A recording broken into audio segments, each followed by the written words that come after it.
బాగా స్పైసీగా కేరళ స్టైల్లో నాడాన్ చికెన్ కర్రీ ఎలా చేయాలో చూద్దామా. దీనికోసం ముందుగా కడాయిలో సోంపు గింజలు, మిరియాలు, లవంగలు, ఏలక్కాయలు, అన్నాసి పువ్వు, దాల్చిన చెక్క వేసి 2 నిమిషాలు వేపాలి.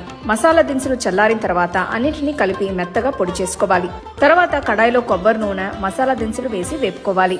ఇవి వేగిన తర్వాత తరిగిన ఉల్లిపాయ ముక్కలు వేసి బాగా వేపాలి. ఉల్లిపాయలు రంగు మారిన తర్వాత కరివేపాకులు వేసి కలుపుకొని అల్లం వెల్లుల్లి పేస్ట్ వేసి కలుపుకోవాలి. పచ్చి వాసన పోయిన తర్వాత ఇందులోకి కొద్దిగా పసుపు, కారం, ధనియాల పొడి, కొద్దిగా ఉప్పు వేసి కలుపుకోవాలి. తర్వాత టొమాటో ముక్కలు వేసి కలుపుకొని మగ్గిన తర్వాత క్లీన్ చేసి పెట్టుకున్న చికెన్ ముక్కలు, పచ్చిమిరపకాయలు వేసి కలుపుకొని కొద్దిగా నీళ్లు పోసుకోవాలి. కడాయి పైన మూత పెట్టి 15 నిమిషాలు ఉడికించుకోవాలి. 15 నిమిషాల తర్వాత కొద్దిగా మిరియాల పొడి, రుబ్బుకున్న మసాలా పొడి వేసి కలుపుకోవాలి. ఇప్పుడు ఇందులోకి చిక్కటి కొబ్బరి పాలు, నీళ్లు పోసి కలుపుకొని మరో 5 నిమిషాలు ఉడికించుకొని కర్రీని పక్కన పెట్టుకోవాలి.